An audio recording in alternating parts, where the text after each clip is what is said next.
La saison sur terre battue vient de commencer. Monte Carlo arrive dès cette semaine. On en parle tout de suite.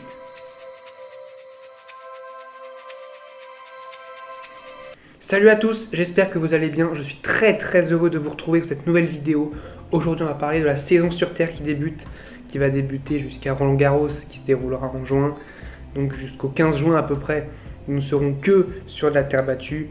Et il y a déjà 2 tournois en cours avec Cagliari et Marbella en ATP. Cagliari qui est pour l'instant en passe d'être remporté par la Slogeri, qui a remporté le premier set, et Marbella qui aura lieu un peu plus tard, la finale entre Pablo Carreño Busta et Jaume Munar. Voilà, ce sera un local qui remportera ce tournoi, puisque ce tournoi se situe en Espagne et que les 2 joueurs sont espagnols.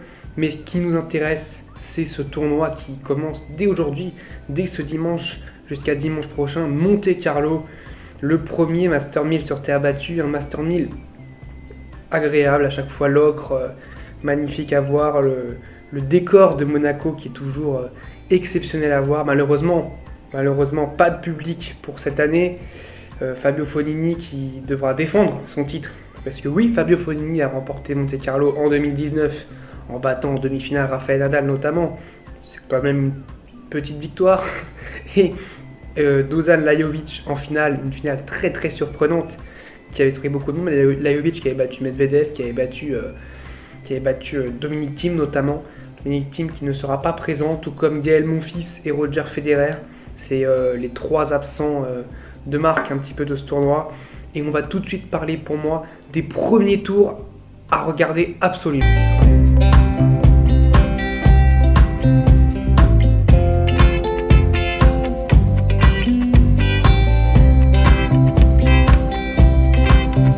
Alors déjà, il y a un premier tour qui se déroule actuellement, qui je pense est très intéressant à regarder. C'est entre David Goffin et Marin Cilic, 2 joueurs en inconstance, 2 joueurs qui ont besoin de se refaire une santé, même si Goffin a remporté Montpellier en début de saison, mais depuis, c'est très médiocre. D'ailleurs, son début de saison, à part Montpellier, est vraiment très médiocre. Et Marin Cilic, qui est en crise de confiance depuis 3 ans, qui a besoin de retrouver de la confiance. Donc un match important pour les deux, important à prendre pour le moment. À l'heure où je vous parle, David Goffin a remporté le premier set et Marin Cilic a le break dans le second set. Donc rien n'est joué. C'est un match pour moi que je juge très important pour les 2 joueurs. 2 joueurs qui ont eu une carrière quand même formidable. David Goffin qui a fait finale au Masters, finale en Master 1000. Et Cilic, je vous rappelle, qui a remporté l'US Open, qui a réussi à remporter un grand chelem malgré les Federer, les Nadal, les Djokovic, les Murray. Il a réussi lui à aller chercher un grand chelem, ce qui est très rare de nos jours. C'est vraiment très rare de nos jours. Donc Marin Cilic et David Goffin qui peuvent nous faire un très beau match. J'espère en tout cas que ça va être un match très serré, qu'il y aura peut-être un 3e set sans doute. On verra ça.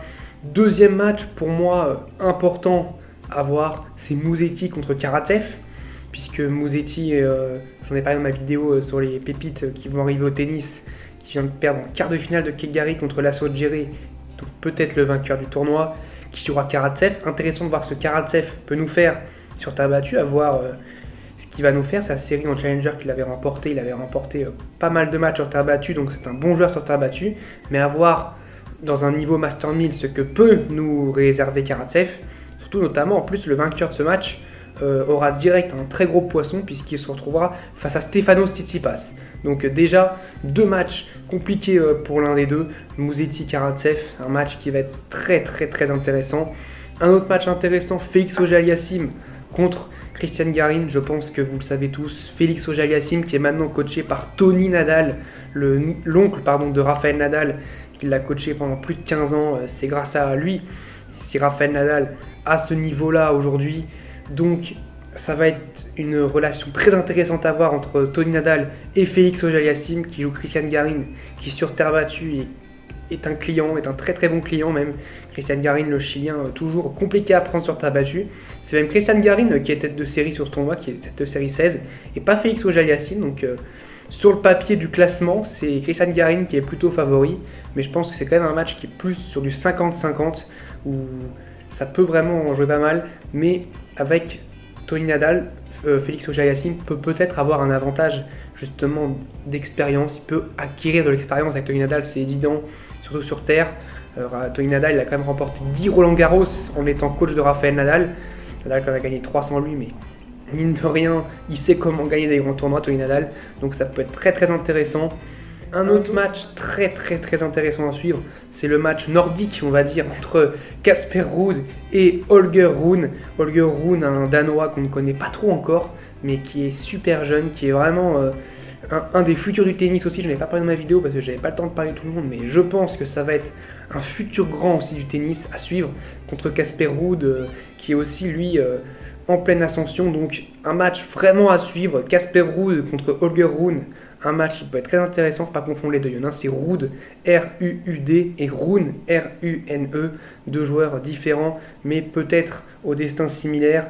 Voilà pour les Scandinaves, un match qui peut être très très beau à voir. Et puis surtout, en plus, le gagnant de ce match a aussi un gros poisson comme Muzici Karatsev, puisque c'est Diego Schwartzmann qui, sur terre battue, sort d'une demi-finale à Roland-Garros et d'une finale à Rome. Même si ça date de quelques mois, ça reste un très bon joueur sur terre battue. Un autre match très intéressant à suivre, le Fognini-Kekmanovic. Très intéressant de suivre ce que va faire Fabio Fognini sur ce tournoi, parce qu'on rappelle qu'il est le tenant du titre, et que c'est un tenant du titre surprise, donc à voir s'il saute d'entrée, s'il arrive à être transcendé pour essayer d'aller le plus loin possible.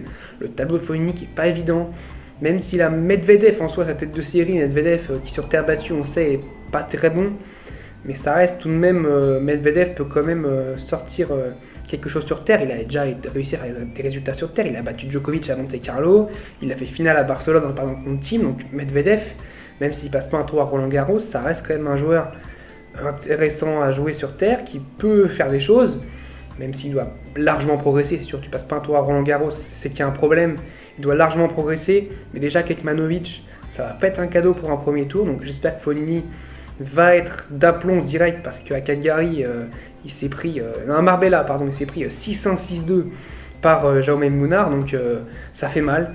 Donc tout de suite, on va parler des favoris pour moi de ce tournoi.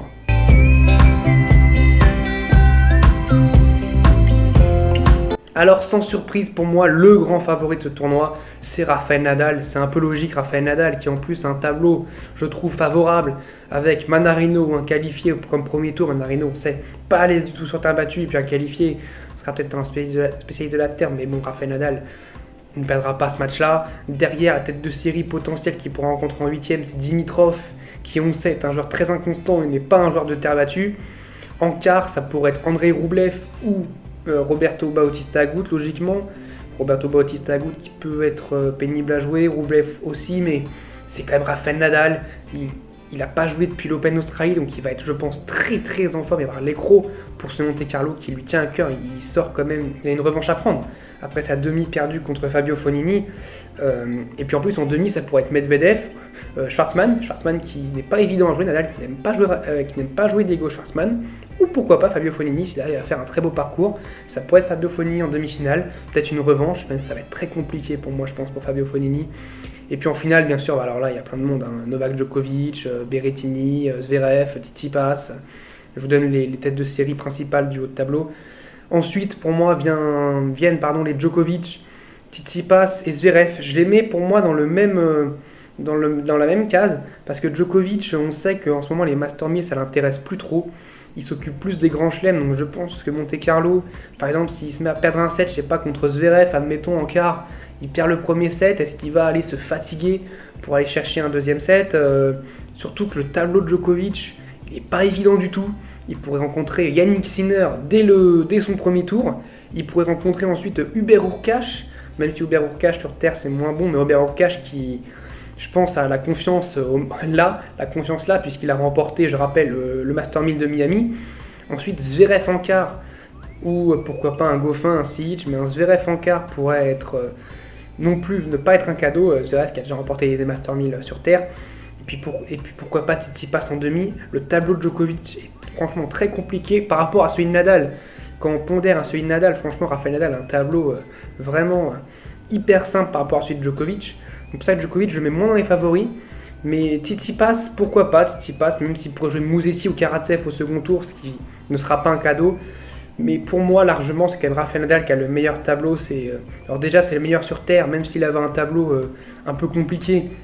J'aurais dit, Rafael Nadal reste le favori.